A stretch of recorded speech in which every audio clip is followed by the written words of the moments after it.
A very good afternoon, everybody. Today we are going to discuss variables in Java.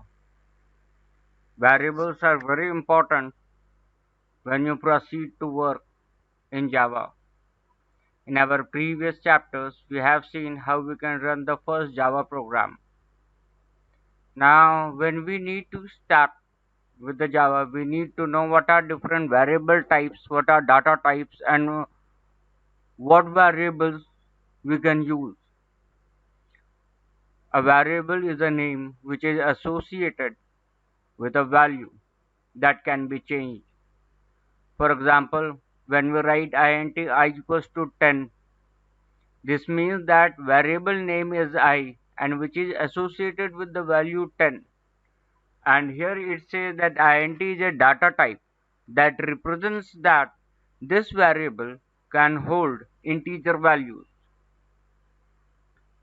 Now, declaration of variable why it is important because we need to let the system know what the things you are going to use. For example, I'll be just giving you an example of a practical life. You are going for a market. You are going to a market to buy something. So before you go to the market, you need to have a brief idea about what are the things which you are going to buy from the market. So according to that, you take the carry bag with you. You take the bag with you. You take plastics with you to carry the things over from the market. So similar wise, before we start the program, we need to declare variables. That means we need to know and the system needs to know what are the things which we are going to carry during the program. We will cover the data types in our next tutorial. In this tutorial, we are just going to discuss about variables.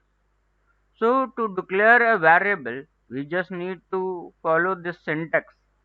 The data type, then we give the name of the variable, then whatever be the value. In this you can see int I is there, then int is the data type, I is the name of the variable, and value is 10. Here value is optional because in Java you can declare the variable first and then later assign the value to it. Now when we write over here int I equals to 10, we can also just declare int I semicolon, and then later on in the program when we need, according to our needs, we can assign the variables in Java. Now for example, here num is a variable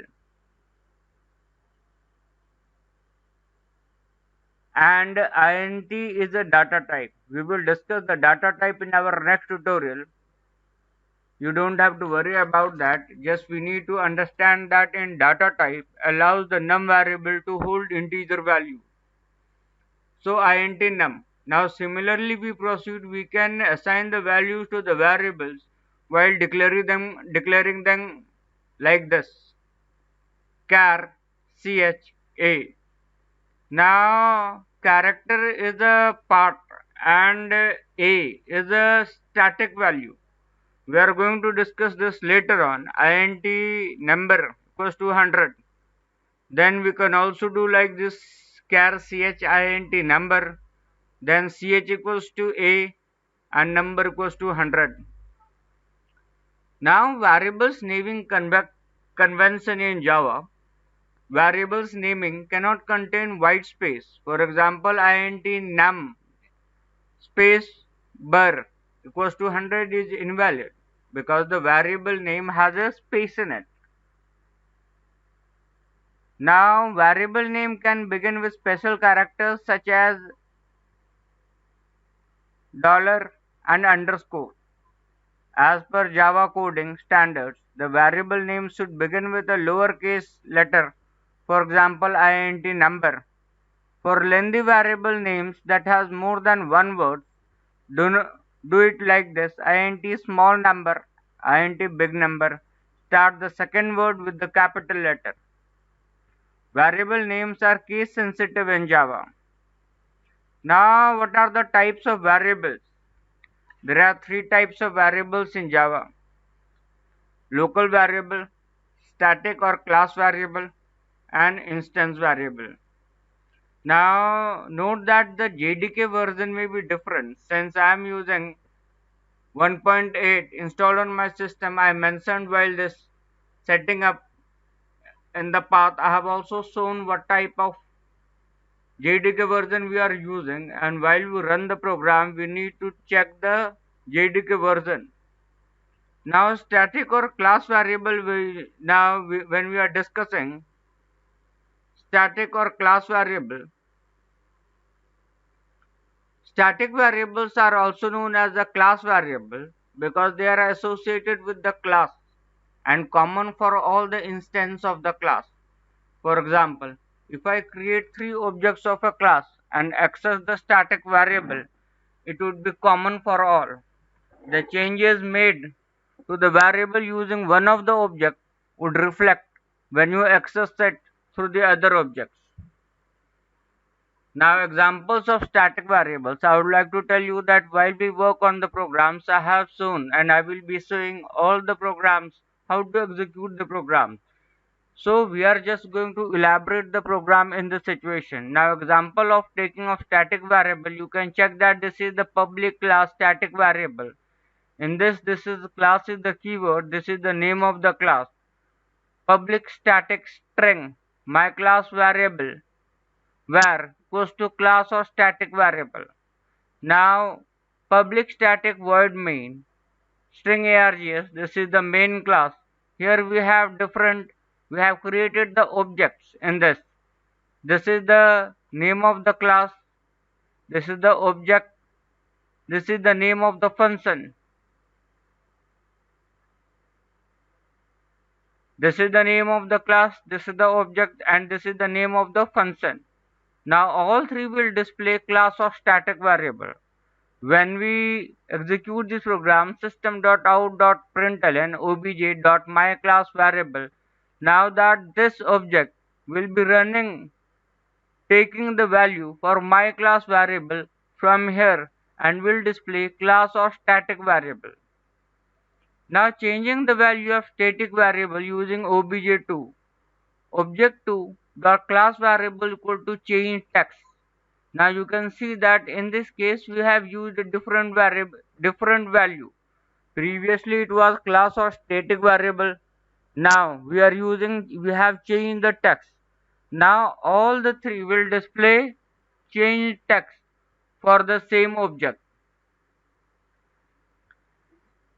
Now this is when we try to run the program, we are going to get the object. Now as we have seen, all the three statements display the same output irrespective of the instance through which it is being accessed. That is why we can access the static variables without using the objects like this. Now you can check that this is what we were discussing. System.out.println my class variable. Do not The only static variables can be accessed like this. This does not apply for instance or local variables.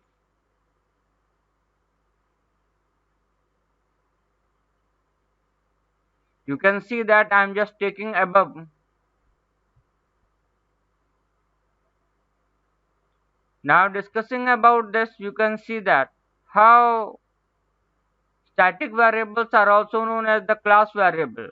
That means these are the variables of the class because they are associated with the class and common for all the instances of the class.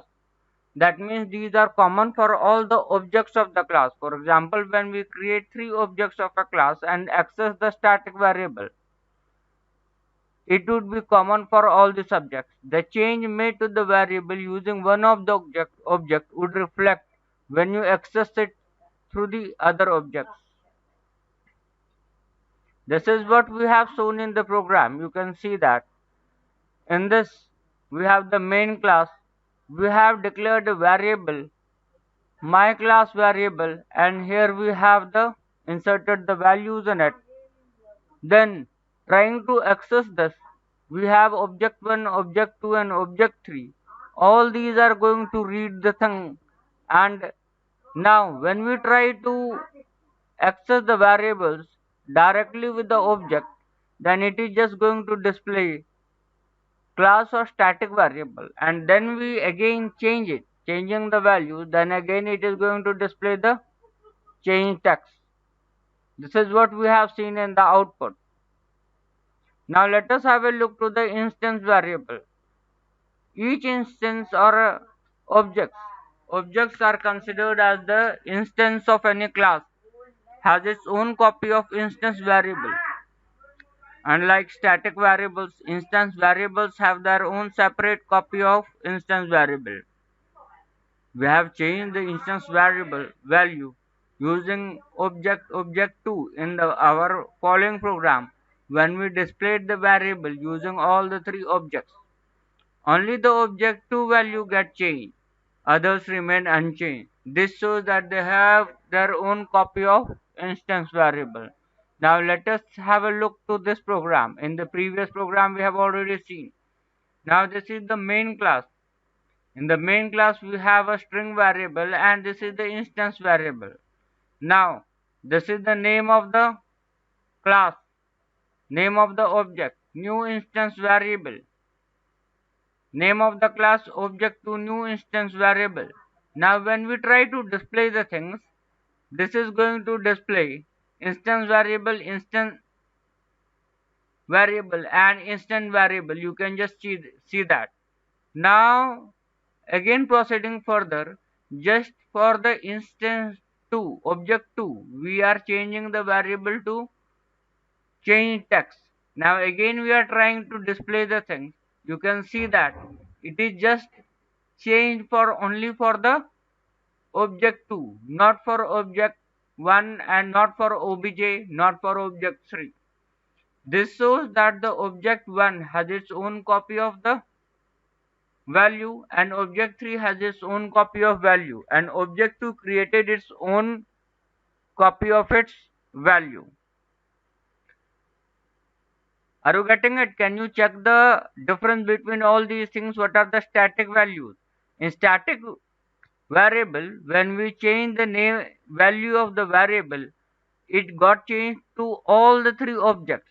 But when we are using instance variable, the value got changed to only to the second object, not to the first object, not to the second object. This is what is the difference between instance variable and static variable. Now let us have a look to the local variable. These variables are declared inside method of the class, and their scope is limited to the method, which means that you cannot change their values and access them outside the method. Now let us have a look to the next program, example of the local variable. This is the public class. We have a variable public string, my variable, instance variable. Then we have a function inside this function we have another variable string myvar inside method, and we have just displayed this. Now again you can check it. Now we are going to create the object. Now object, this is the name of the class, name of the object, name of the function. System.out.println. Now calling the method. Now it will display calling method object my method. It will be displayed, it will be from here, it will go to the my method function. Here it is going to read this and then going to display my variable inside method. Now it is going to display object.myvar. Now let us see what is the output. Now calling method, inside method, and instance variable. Calling method, inside variable,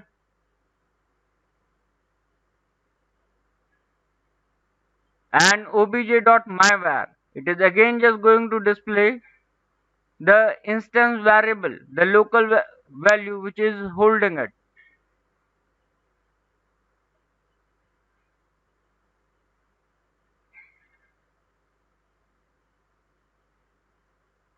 Check it here. Now see. First it is displaying calling method, then obj.myMethod. From here it runs to this side. obj dot my method, it is going, the system is looking for what is my method. Here it is going my method. Here it is, these are the comment lines. String, it is going to read this inside method and then it is going to display it. Now again, all the displaying is done inside this function. Now check the name of the string, myvar. Another variable we have myvar, which has been written above this as the main function. This will display. Now again we are going to check this system.out.println obj.myvar. Now this object is going to just call this one. Myvar, it is here. It will go here and then display this. So this is the local variable and the value of this is only residing inside the method. So when we call this method, then we are going to have this value. Check the difference and try to understand it. These three things are going to do the work here. This method, that means whatever value for my variable is declared inside this method will be displayed. Now this is object.myvar. In this case, it is going to look where is the variable myvar and then it is going to display that. So this means that the value inside this function will have only the validity inside this function, not outside this. This is what it is, the local variable. And if I hadn't declared the instance variable and only declared the local variable inside the method, then the statement system.out.println obj.myvar would have thrown compilation error, as you cannot change and access local variable outside this method. Now in our next chapter we are going to discuss Java data types.